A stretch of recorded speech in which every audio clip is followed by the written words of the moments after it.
ESPN Sunday Night Baseball presented by Bank of America. We're at Yankee Stadium in New York. I'm John Miller with Joe Morgan and Sam Ryan. The Yankees and the Mets, the all New York interleague matchup. And the Yankees having a hard time catching the ball suddenly, as has been repeated over and over again this weekend. It started in the second inning on Friday night when Bernie Williams dropped a fly ball, and it's been going on ever since. Bernie pinch hitting for Kevin Reese, who was brought up from the minor leagues today because of Bernie's problems in center field the last 2 days.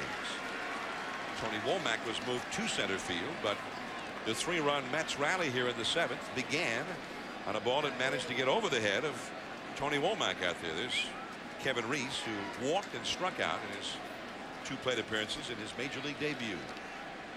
2-0 to Bernie, and now it is 3-0. That was a 95th pitch thrown by Chris Benson. Aaron Heilman, a right-hander, warming up in the Mets bullpen. The Yankees, of course, this past Tuesday scored 13 runs in the 8th inning of a game that they once trailed 10-2. Bernie takes a strike, so this Yankee ball club is well capable of coming back from a 3-run deficit. Bernie Williams trying to get them going here. He just needs to get on base with the top of the order coming up next. Jeter on deck. And strike 2 to Bernie. 3-2 the count. Bernie, I think, thought it was too far inside. He walks away from the plate. Bernie hitting only .250 this year. Let's see what K-Zone says. The Nissan K-Zone. K-Zone said it was in there. 3-2 now. But that one was not. Ball 4. Now let's check in with the studio and Dave Refson for a SportsCenter 30 at 30. John, Birdie Kim, who has missed 7 of 13 cuts on the LPGA Tour this year, the unlikely champ in the U.S. Women's Open, a spectacular birdie out of the bunker on 18 to win it. Michelle Wie and Annika Sorenstam both finished 9 shots back. And according to media reports out of Cleveland, the Cavaliers have hired Danny Ferry as their general manager. Numerous reports still circulating that the team is pursuing Larry Brown as its team president. Details on SportsCenter immediately following the game. All right, Dave. And that's all for Chris Benson. Willie Randolph making the change. Aaron Heilman's coming in. Benson leaves with a 4-1 lead. Runner at first, nobody out. Jeter coming up in the 7th. High-definition aerial coverage from above Yankee Stadium is courtesy of the Goodyear Tire and Rubber Company and its fleet of airships, reminding you to travel with peace of mind on Goodyear's new Assurance tires. Well, the Mets mounted a 3-run rally, all unearned runs, and it all started with 2 down and nobody on in the first half of the inning. Chris Benson walks Bernie Williams. Ball 4 was his 98th pitch thrown. So now Aaron Heilman, the former Notre Dame star, comes in to pitch.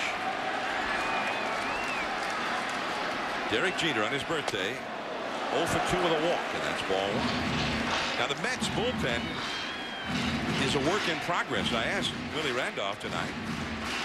He said, well, who are the guys for the 7th and 8th inning before the closer? And he said, well, we have a committee. Could be this guy, that guy. All depends. So there's a balk has been charged to Aaron Heilman.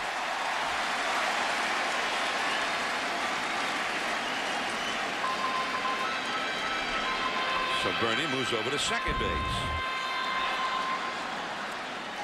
Well, you can't start and stop. You can see he started to move toward the stretch, and then he stopped. Yeah, and he knew it. Yeah, you can't. You have to step off to do that. 1 ball, no strikes to Jeter. And that's a foul. Every once in a while, Jeter swinging a pitch looks like we're going to hit him in the chest or something.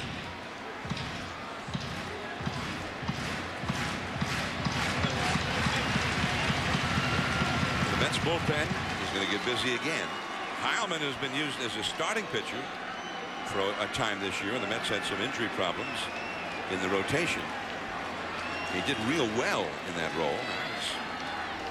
He's moved from middle relief, and he's one of the 7th and 8th inning setup men in front of Braden Looper, who's the closer. There's Royce Ring, a left-hander, up in the bullpen. Number 22.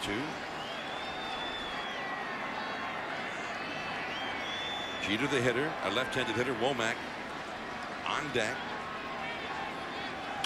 Broken bat. Base hit.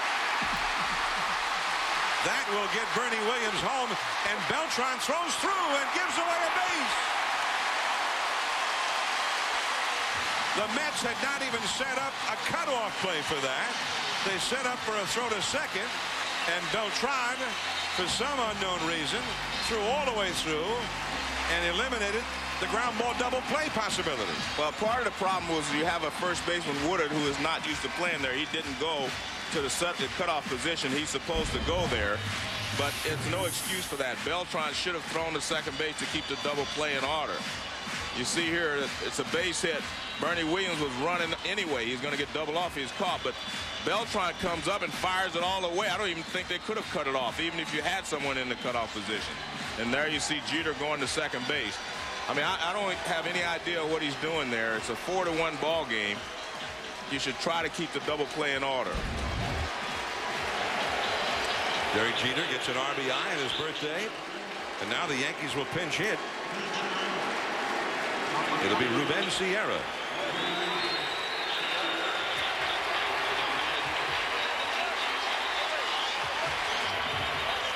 I mean, this is the thing, Joe. I mean, the Yankees, maybe they get a little older and all of that, but you still look at all these hitters in the lineup. Oh, yeah. All this talent.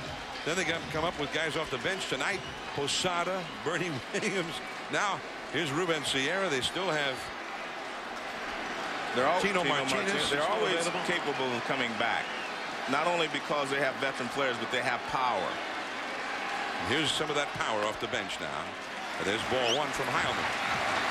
Well, in Heilman, he had to give Willie Randolph pause when one of the first things that he did was commit a balk. Yeah. Just something that did not make it look like he was totally focused on the job at hand. That's a changeup for a strike.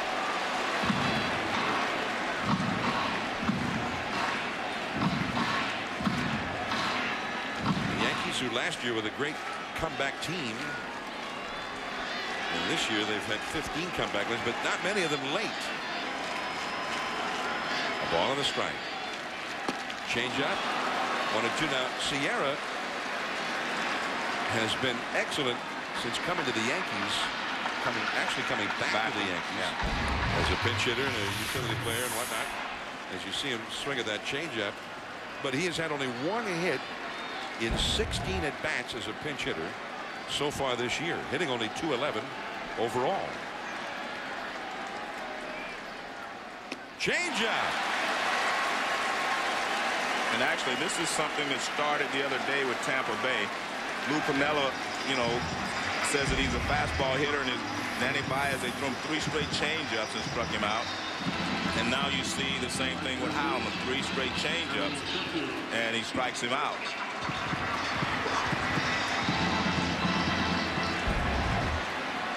Joe Torre went with the power there rather than the singles hitter, Tony Womack. But Sierra not able to come through. And again, you know, we're talking about Joe Torre. I mean, that was a situation where you're in the 7th inning. I mean, I can understand maybe in the 9th inning, you're in the 7th inning. Womack can still help you to get a run. You know, he's going to get one more at bat. He can still basically do some things. You know, the home run right there obviously would have tied the score, but I mean, there are other ways of scoring a run. Well, you got Sheffield, A-Rod, and Matsui, your best RBI man coming up afterwards. Yeah, that's a fastball to strike. But again, look, I think the problem is Joe wants to do something too. Things aren't going well the way he's letting them play, so to speak. Now you have to try to help him out. And Sheffield takes a fastball on the outside corner. That had movement coming back. Kazon said it was probably a little bit off the corner, and Sheffield thought so, but it did have that movement coming back. A ball and a strike to Sheffield. He is the possible tying run. Jeter at second. Keeping the ball down on Sheffield. It's going to make it tough for him to get anything airborne. The pitch is down there. And that's another, example of, Sheffield's an excellent fastball hitter, so he throws him another changeup. The one thing that the Mets have found tonight, and they've been very effective with it, is throwing these big sluggers, these big hitters, a lot of off-speed pitches. The man on deck behind Sheffield is tied for the American League in home runs. Ooh, another changeup. And you can see Gary Sheffield was not trying to hit a single to drive Jeter in. He was trying to tie the ball game with one swing. And this one's up. But it does have some movement on it. And Sheffield way out in front.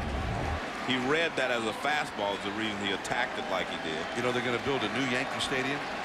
I think he was trying to hit that one out of the new Yankee Stadium, which is going to be built just a little north of here. Right next door. 2-2 the count.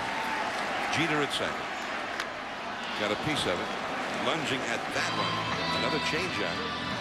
Just got a piece of it. Excellent pitch. When you get a hitter with 2 strikes, you throw that same pitch that he's swung and missed on, even though it's not in the strike zone, you get him to chase it. And Sheffield will chase some pitches on occasion. But he'll also take that same pitch and just flip it into the outfield at times. Harmon keeping everything down to Sheffield and mostly off speed here. Alex Rodriguez on deck. Jeter at second.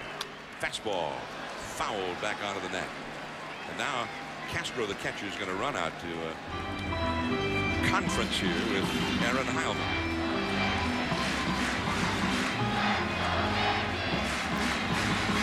Four to 2, the Mets lead. We had a great pitchers duel going, Randy Johnson and Chris Benson. And then defense failed on both sides, allowing an unearned run to score against Benson in the 6th inning to tie the game. And then the Yankees really just kind of collapsed back of Randy Johnson in the 7th inning, and 3 unearned runs scored, 2 of them after Johnson had been removed from the game. 2-2. And again, lunging at the changeup and managing to get a piece of it. That's one of the things that's underrated about Gary Sheffield is that when he gets 2 strikes, he does, make a little more contact than people realize. You can't just get 2 strikes on him and put him away.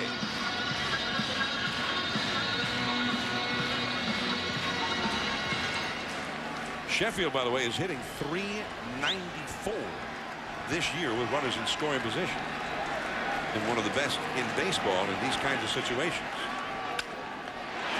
Off the glove, Anderson got him, and Sheffield is thrown out of the game. C.B. Buckner called him out and then threw him out. Coach Roy White trying to separate Sheffield from Buckner, and now Joe Torre gets in, trying to keep Sheffield away. He's already been ejected from the game, I guess, for throwing his helmet. Yeah, I'm going to say I don't necessarily disagree with that, because you get fined for throwing equipment. I think you have to say something to the umpire before he should kick you out. See, what happens if you throw equipment, you throw a bat, and you throw it, then you get fined for that. But I guess CB thought he overreacted, and it's, and I think that's what Joe Torre is talking about. A nice play again by Marlon Anderson. This guy is playing a great game. He throws to first base. And you can see Gary Sheffield does definitely have an argument there. The throw's got to be there before he gets there. See, Gary Sheffield is safe, but he throws the helmet. And I agree that, that's not right. Oh, well, maybe he did say something, but he'd already kicked him out by then. He'd already been kicked out. You certainly said something after he was kicked out. Yeah, but he was kicked out for throwing the helmet. So he doesn't say anything. He throws the helmet. He slams the helmet down, and now he's thrown out of the game. Yeah, now he does go after him, and that's, that's not good either. But I know after you're thrown out, you might as well get your say, is probably what Gary was thinking. But it was definitely a close play, but Gary was there. Now Alex Rodriguez, runner at third, 2 down. What's the thing we learned in Little League? Tie goes to the runner. Yeah. Well, and that's, I mean, to me, that was a tie. And yeah. In other words, the ball just got to beat him to the bag. Yeah. That's it. Yeah. And it was an excellent play by Marlon Anderson, though. I mean, let's give him credit, and also the pitcher Heilman for deflecting it. Remarkable play by Anderson, who's having a great night out there. That's a strike now to A-Rod, who is also the possible tying run, tied with Texas Mark Teixeira for the league lead in home runs. But you know, I feel like C.B. Buckner shouldn't have to put up with a whole lot, but right. I mean, Gary Sheffield is trying to help his club win a ball game for a struggling club. That was a big call. Floyd plays it on the bounce. And now it's really a big call. Jeter's in to score. The 65th RBI of the year for Sheffield, for A-Rod, and it is now 4-3.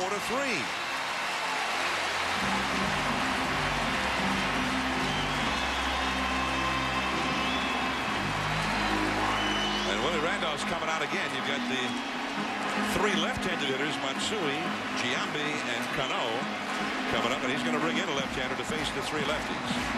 The Mets got 3 in the 7. The Yankees have responded with 2. 4-3 Mets. We'll be right back. Sunday Night Baseball. The Yankees trailing the Mets 4-3 as the action is just now really heating up here in the Bronx. And there is Royce Ring on the pitch for the Mets with 3 consecutive left-handers due up here. Ring just recently brought up from the minor leagues. And he'll come in here to face the left-handed hitter Hideki Matsui. With 2 down, 2 in, and the possible tying run. Alex Rodriguez at first base. Matsui 0 for 2 with a walk in this game. Matsui, they bring in the lefty to face him, is actually hitting for a better batting average against left-handed pitching than against the right-handers. He's hitting .337 against lefties. I think this is a specialty lefty, though, John. You only get to face 1 at bat, so it still becomes difficult.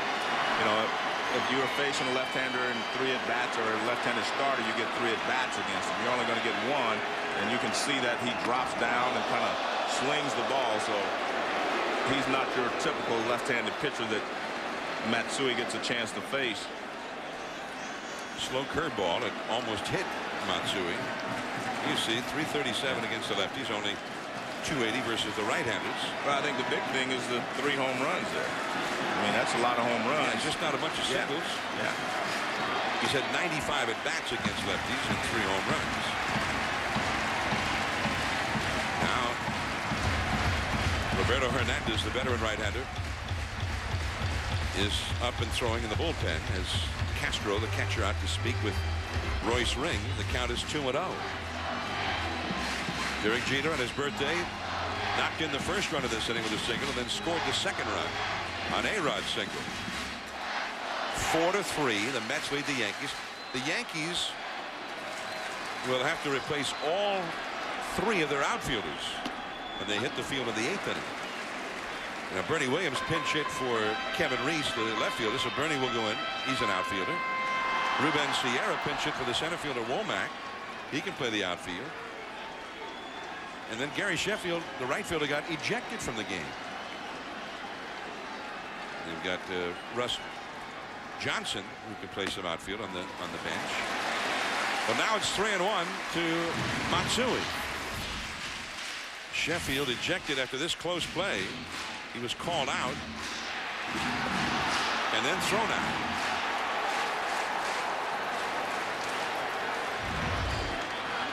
Three and 1. Now 3-2 the count. So the Yankees' available non-pitchers still on the bench are Tino Martinez, and he's a first baseman, and Russ Johnson.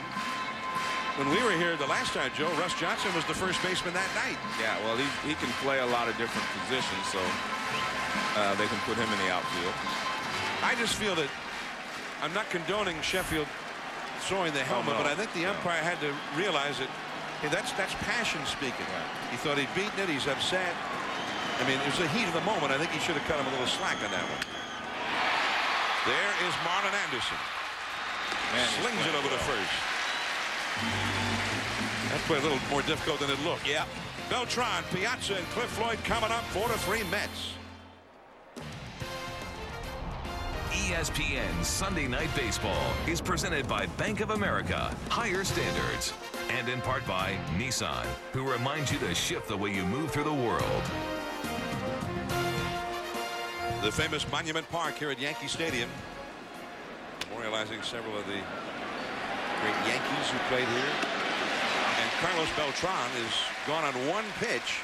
He is 0 for 4, thrown out by Cano. Now let's go to Sam Ryan.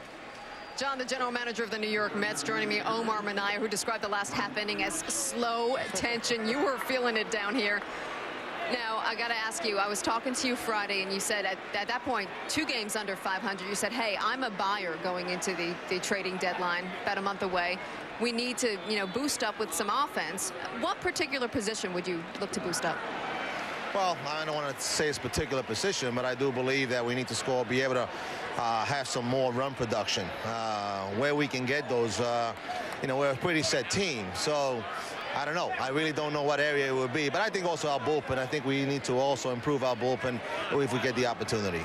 Just watching the bullpen, Willie Randolph was telling John and Joe, pretty much bullpen by committee right now. Got to ask you a little bit about this series. Yankees coming into this series have said, you know what, there's really no oomph into it. The Mets are just another team for them. Obviously, the fans here beg to differ. How do you see this series, particularly this weekend, for your team? Well, it's great for the fans in New York. Whenever both teams play for the fans, it's great. For us, when it's all said and done, it's a win and a loss like any other team. But in this city, the bragging rights and all that other things that go with it, it's just really I think it's a great event for the fans. Interleague is supposed to be for the fans, and it's just great to be part of it. Carlos Beltran telling us he's about 90% now. Willie Randolph saying he's really starting to come into his own. How do you describe his transition to playing here in New York? Well, it's a good question, because I think coming to New York, getting a big contract, historically, guys tend to press. Guys tend to try to do more than what they're able to do. And I think sometimes, players do that. And Carlos may be trying to press a little bit too much and trying to impress too much and trying to get away from his game. Well, we'll see if he's turned that corner, Omar. Thank you for your time. Okay, thank you for having me. All right, thanks, Sam. Thanks to Omar Minaya, general manager of the New York Mets. His first year as the GM here for the Mets. And obviously he's done a very good job of putting this team together, and he does realize that he still has a little work to do. Cliff Floyd now gets to face another real tough pitcher, but at least it's not Randy Johnson. I would think anybody looks better than Randy Johnson right about now if you're Cliff Floyd. Cliff with 20 home runs for the year, just as many as Alex Rodriguez has hit for the Yankees. In the National League, Andrew Jones of Atlanta is the home run leader. Andrew has hit 24 home runs. He hit number 24 today. Ruben Sierra stays in to play left field for the Yankees. Bernie Williams stays in to play center field. And Russ Johnson has gone in to play right field for Sheffield, who was ejected from the game. Cliff Floyd has hit 3 home runs in this series. And that's inside a cutter. And it is 2-1 now to Floyd. Tonight, Randy Johnson shut him down. He struck him out, got him to ground out, and he popped out his last time. Actually, that's not a bad night for a left-hander against Randy Johnson, no. though. I mean, it's 0 for 3, but it's hit the ball a couple of times. Laces that one. Back is Johnson. He's got it on the warning track. 3 up and 3 down. Last of the 8th. Here come the Yankees again. 4-3 Mets. All right, Dave, the Red Sox are rolling. They've won 12 out of 13, beginning with the game that was seen right here on Sunday Night Baseball 2 weeks ago at Wrigley Field.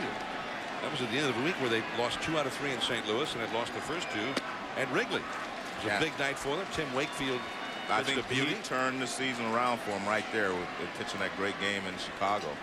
But it was also the weekend where Manny Ramirez started to hit. But you knew he was going to hit. Royce Ring facing Jason Giambi. The Yankees would like to say soon that Jason Giambi has started to hit. He has been hitting much better. He hit a home run the other day last week to win a ball game. But this is the guy that they signed to come in and hit 40-something home runs every year. And hit 30-something home runs. Ring with a big curveball. It's 1 ball and 2 strikes. So I think there's a difference, John. You know, when you look at a statistic says a guy's hitting 350 against a left-handed pitcher. Well, you know, a lot of times that's against a starting pitcher where you see him 3 times maybe in the game. But when you're facing these specialty left-handers, it is far more difficult to hit for a higher average. It's a long run for Floyd, but he gets there. And Giambi is kept off the bases. He's now 0 for 3 with a walk tonight. Now let's take a look at our Bridgestone Tires passion for excellence. Interleague sweeps this weekend. It's happening all over. The Red Sox swept the Phillies, as we said. The Angels swept the Dodgers in the All-LA in Anaheim. And the Athletics swept the Giants. They just destroyed them today. Annihilated them. The National League, the Braves swept the Orioles. And John Smoltz was superb today. A complete game. The Marlins with a 1-0 win over the Devil Rays today, back of A.J. Burnett. Cano has a base hit. So he thwarts that strategy. Now you've got 2 switch hitters coming up, Posada and Bernie Williams. You got the veteran right-hander, hard-throwing Roberto Hernandez in the bullpen, and here comes Willie Randolph. And there's the call for Hernandez. A runner at first, a possible tying run, 1 out. And the dangerous Posada coming up, 4-3 Mets in the 8th inning. And we'll return to Yankee Stadium. There is the veteran right-hander Roberto Hernandez on for the New York Mets here. And Hernandez comes on with a runner at first, a possible tying run of the veteran Jorge Posada coming up. Well, John, it's an interesting, pitching change here.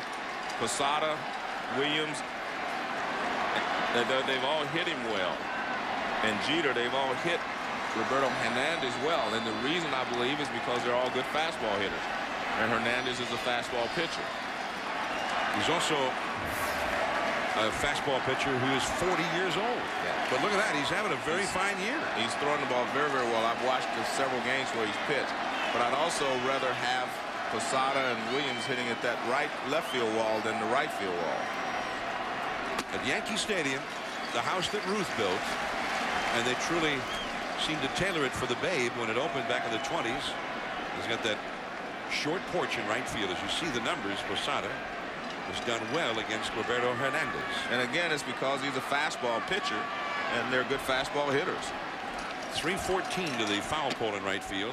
And most pitchers will tell you that that's just not true. Yeah. It reads 314, but they don't think it's anywhere close to that deep. For many, many years before they remodeled Yankee Stadium, it was 296 to the right field foul pole.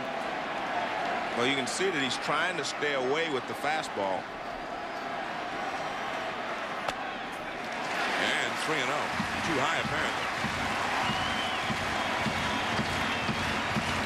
There is Mariano Rivera.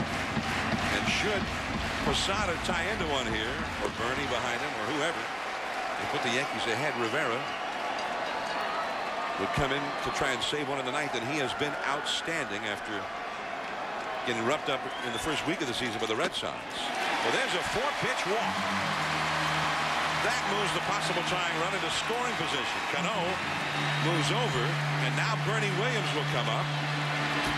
Roberto Hernandez, I mean, he didn't want to give up a home run, but other than that, that's about the last thing he wanted to see happen there. And Rick Peterson's going to go out now to chat with him as Bernie Williams will come up. Tonight after the game, stay tuned for SportsCenter. Scott Van Pelt and John Anderson reporting all the day's top stories with the complete interleague recap. Mark Pryor returned for the Cubs, and what a return it was on the south side of Chicago. And the Oakland Athletics, what did we annihilate the Giants. Beat them. That doesn't tell even a tenth of the story. Willie Randolph checking out the rosters and possible moves that he might make. Joe Torre has only one non-pitcher still available on his bench, and that is Tino Martinez, a left-handed hitter. So here is Bernie. For so many years, such a reliable hitter in the clutch. That's a strike call to the outside. And a good sinking fastball right there. That's the pitch that he's going to try to get Bernie to hit, and you can get the ground ball on that pitch. Rick Peterson calling to the Mets bullpen. There is the possible tying run, Cano at second, and the possible go-ahead run, Posada at first. Bernie hits a foul off the left field line, a little late on that 95-mile-an-hour fastball. And that was another good pitch, moving away from him. You know, as we talked about, you have to keep him from pulling that ball to the short right field wall. There is Heath Bell, a right-hander, now warming up in the Mets bullpen. So Bernie just needs a base hit, but he's quickly behind in the count 0-2, a 368 lifetime average for Bernie against Roberto Hernandez. He's behind 0-2 here. Left field, Floyd on the run, gets there. Out number 2.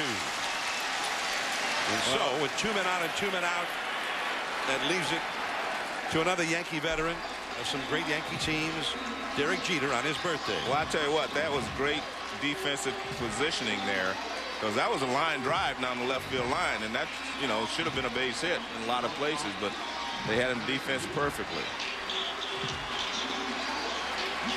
But Jeter's also had a lot of success against Hernandez too, because again, fastball pitcher, good fastball hitter. Jeter hitting 385 lifetime against Roberto Hernandez. Jeter knocked in a run in the 7th inning and then later scored a run to make it a 1-run game. Jeter has hit 337 in the month of June. That bends him back. Fastball on the inside, a little bit off the inside, ball 1. Jeter got the hit to knock in a run in the 7th inning, but before that, he was hitting only .213 with runners in scoring position this year. But these are the situations I always remember in those World Series where the Yankees win. Bernie Williams, Jeter, Brocious, Tino, Paul O'Neill. They always seem to get the big hit in spots like this, one or the other of them. Well, that was a very special time and special group of players.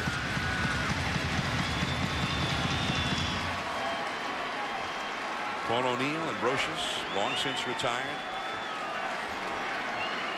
In his debut tonight, Kevin Reese broke in with the Yankees. Bernie Williams, he's ended postseason games with home runs. So many big hits. Very high. On deck is Ruben Sierra, a switch hitter. Roberto Hernandez having a hard time harnessing that fastball. If he walks Jeter, that not only moves the possible tying run to third base, but the possible go-ahead run into scoring position.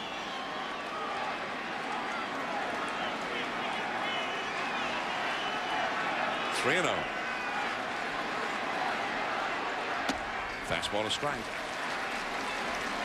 And not only that, John, you bring another good fastball hitter to the plate. Tino Martinez, the last non-pitcher available on the bench for Joe Torre.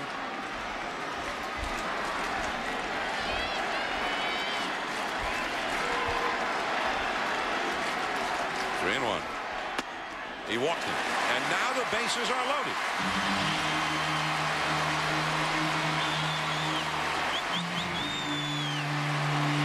And Ruben Sierra will get another shot at it. He pinch hit for Womack in the 7th and struck out. Sierra, you have to put him on that list of a guy who's had big postseason hits too. He had that dramatic home run against Juan Rincon at the Metrodome, and they looked like they were going to lose that 4th game of the division series last year and have to go to a final game. And he launched one to tie that game, which they eventually won. He's had 9 grand slams in his career.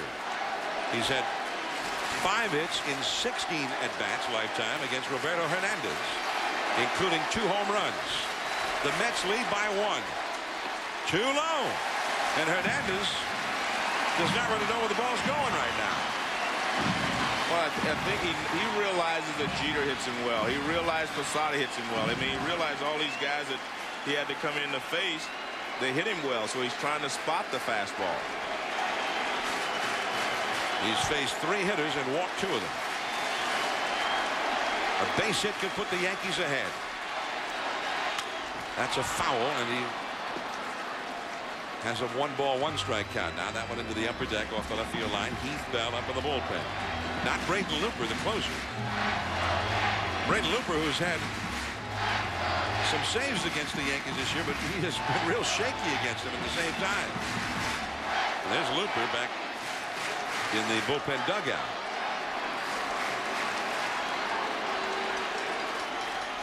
Strike 2 on the outside. And Sierra wasn't so sure. Well, he made the pitch he wanted to make. Now that allows him, if he wants to throw something other than a fastball, he can throw a splitter. And you can see that ball nails the outside just off the corner, but very, very close. Acceptable in Major League Baseball. Cano at third, Posada at second, Jeter at first, and a foul that comes straight back. Well, he came right after him with a fastball. They've had success throwing him splitters and change-ups and whatever, and he came right back with a fastball. Well, we are playing a hardball right now. We're in the big city. We're playing some hardball, Joe. Well, I tell you what, Sierra's a hardball hitter.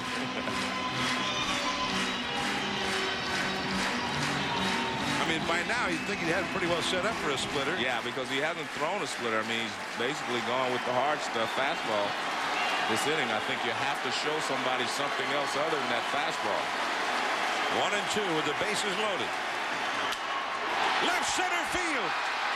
Beltran on the run. He's there. And the side is retired. In what may be the only ballpark, at least around here, where that ball would have stayed in the yard. To the 9th inning, 4-3 Mets. We're at Yankee Stadium, the Subway Series, the Yankees and the Mets. The Mets are actually 3 outs away from a sweep of the Yankees here at Yankee Stadium. But a moment ago, Ruben Sierra hit one pretty well, Joe, with the bases loaded. Well, they didn't pay Beltran all the money just because he's a hitter. He is a defensive specialist, too, because you have to remember that Mike Cameron is a great defensive center fielder, and they moved him for Beltran.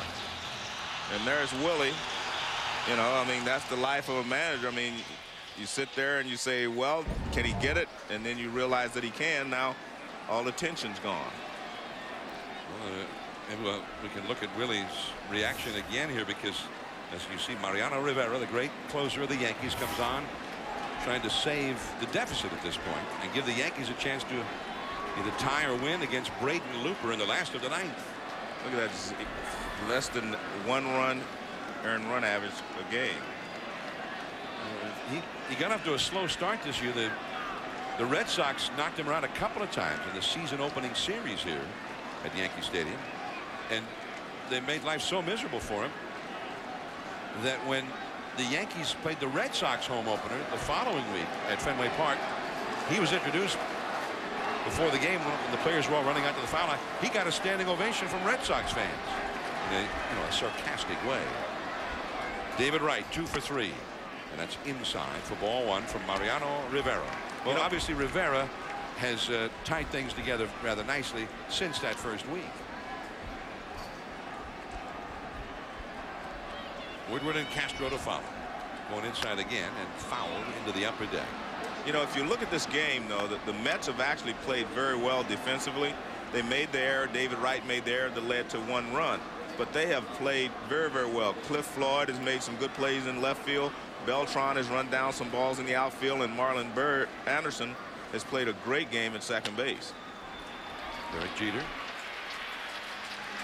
And Wright is the first out here in the 9th inning. In the New York Mets bullpen, Braden Looper, who's had a few more problems closing games than has Mariano Rivera. But he does have 15 saves.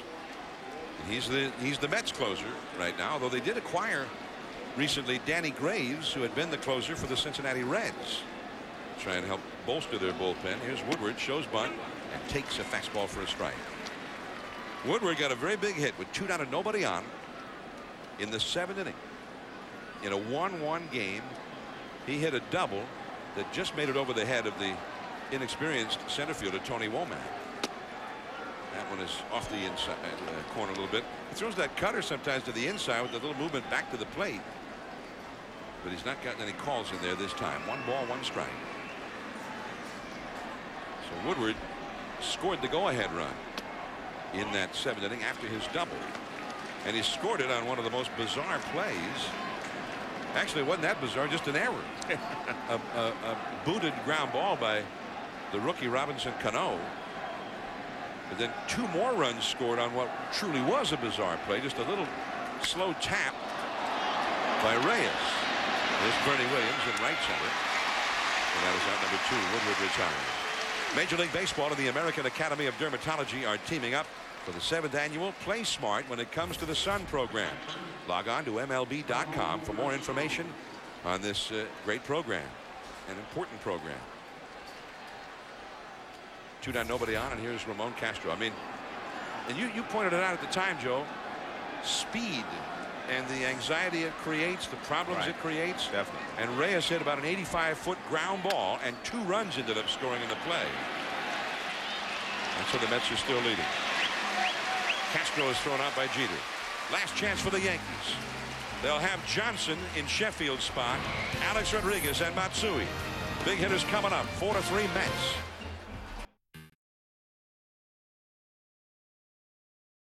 Musicians, one a Yankees fan, one a Mets fan, and the music seems appropriate right now.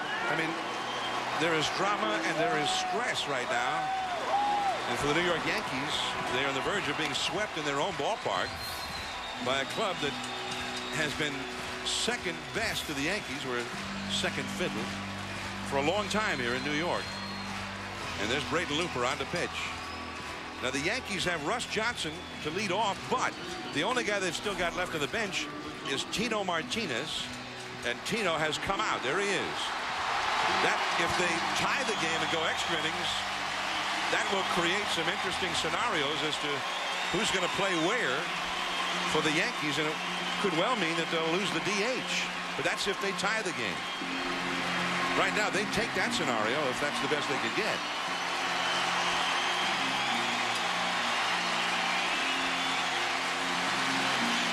Sports Center right after the game. Stay tuned. Tino Martinez has had 4 career at-bats against Braden Looper. He's had 3 hits, including a home run. Well, these Yankees matched up very well against both Hernandez and Looper, so let's see what happens.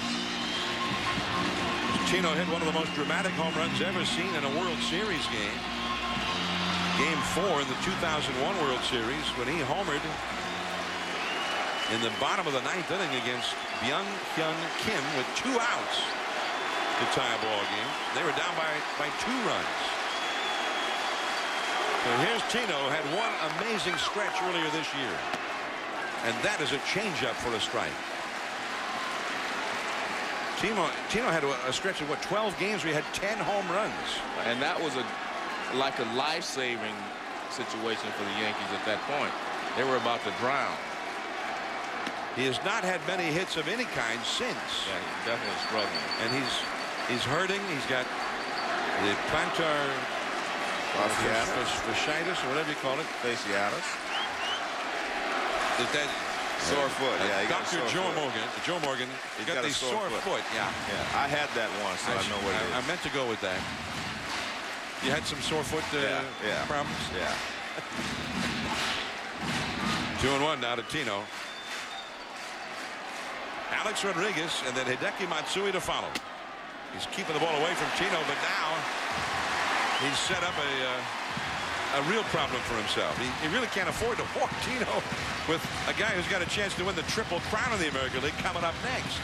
Yeah, well, that's you know, the bullpen has been a problem this entire year for the Mets.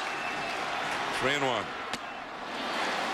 3-2, and that was 95 miles an hour, and it was up. Looper's got some pop in that fastball. Tino has really been struggling lately. 5 hits in his last 50 at-bats.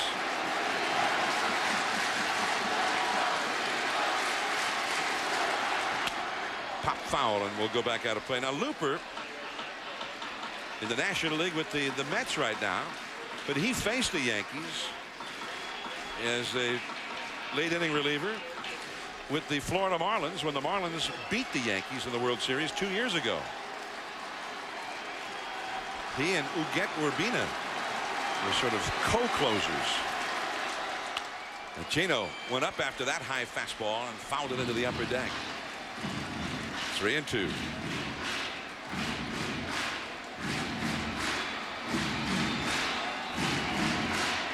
The Angels were the last team to sweep the Yankees in this ballpark August of last year. Of course, then the Angels went on to go to the postseason. 3-2. And he walks in.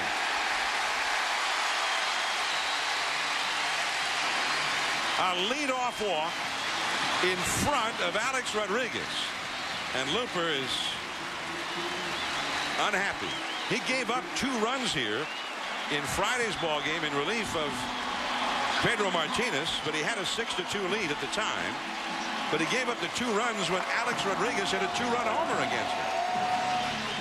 And now he has walked Tino Martinez with A-Rod coming up. And A-Rod also has 3 base hits already in this ball game. Yankees have only 6 hits in the game, but they've received 8 walks from Mets pitching. So here's A-Rod. Ball 1. And Looper thought that was a strike. He wants to talk to Ramon Castro now. Looper, by the way, has given up 5 home runs this year in only 27 in the 3rd innings pitch, which is a huge total for a closer. In fact, we saw game 1 in Cincinnati. He gave up 2 home runs in the bottom of the 9th, trying to save one for Pedro, and lost the game. Adam Dunn homered to tie the game, and Joe Randa hit the next pitch to win the game for the Reds. There's Matsui on deck. 1 ball and no strikes to Alex Rodriguez.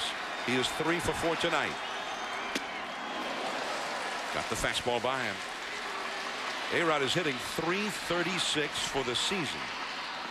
One of the league's leading hitters for average, for power, for RBIs, name a category, and he's right there. Tino Martinez, the possible tying run at first base. Woodward on the bag with him. Where's Bernstein? 1 ball, 1 strike to A-Rod.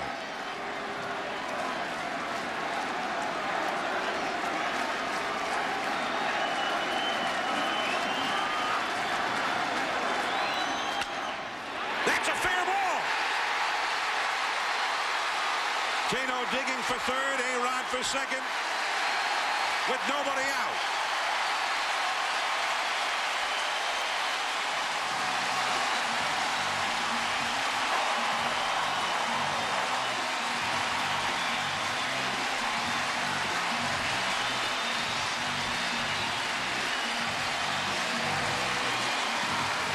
Well, you have to put the Yankees away. They're not just going to roll over for you.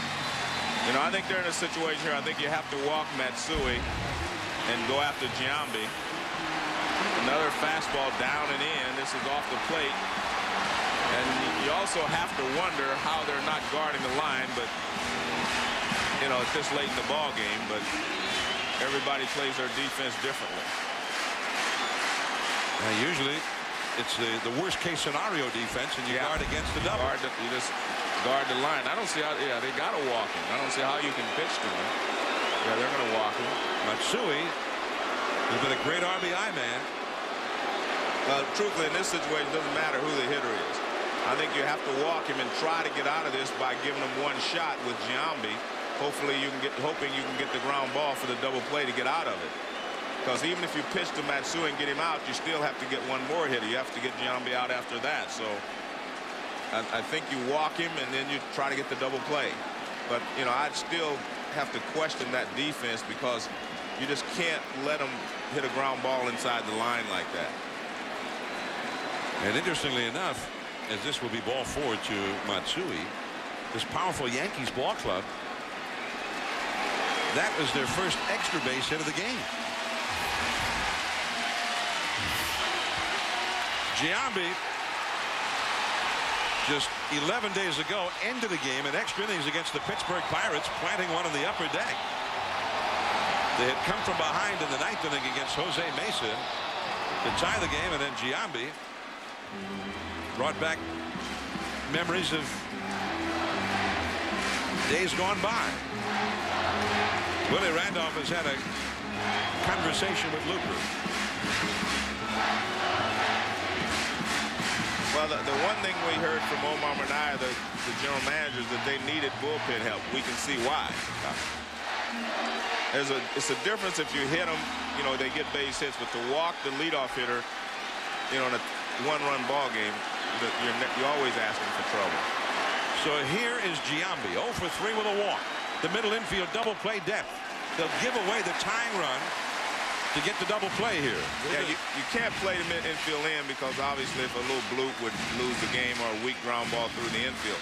So you have to go ahead and give them the tying run unless you can get the double play. So they do have to play here for the double play, the second baseman shortstop. That's a foul into the upper deck off to the left. Giambi the hitter, the rookie Cano, another left-handed hitter on deck. Right now Randolph and the Mets lead this game, but they are playing to not lose it at the moment. They're ahead, but not really.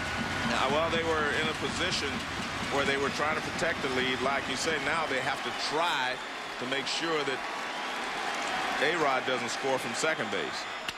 That's into right center field. That's a base hit. Martinez, the tying run, and A-Rod wins it. And Giambi drives in the winner for the second time in the last 11 days.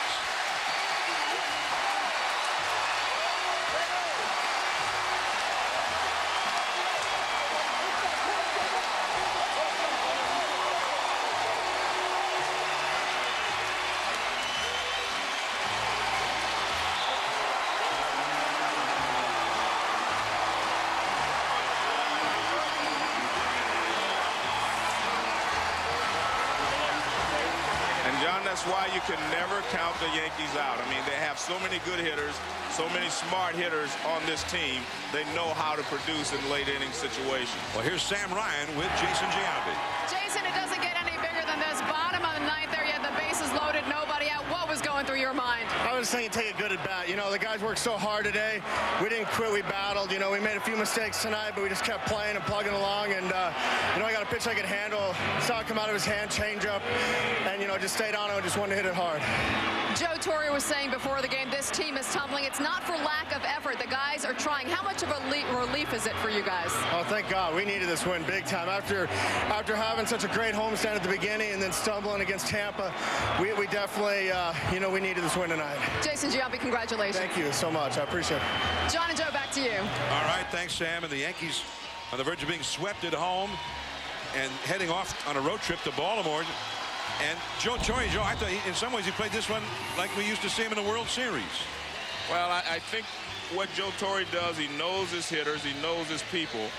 And if they don't produce, as Sparky Anderson used to say, all I can do is put the guys out there. If they do not produce for me, I'm not going to lose. And the Yankees had the right hitters coming up there in the ninth inning. Tino led it off with the walk. Again, I think the Mets bullpen contributed a lot as well. You can't walk the leadoff hitter in a one-run ball game. Braden Looper expressing the Mets sentiments there. They had a 4-1 lead in the last of the seventh, and for only the second time this year, the Yankees have won a game where they trailed after 8, and both times Jason Giambi has ended the game with a big hit. So the Mets improved, almost sweep the series, but not quite, and the Subway Series ends dead even in 2005. Final score, Yankees 5, Mets 4. SportsCenter next. For Sam Ryan and Joe Morgan and our entire ESPN crew, I'm John Miller. Good night from New York.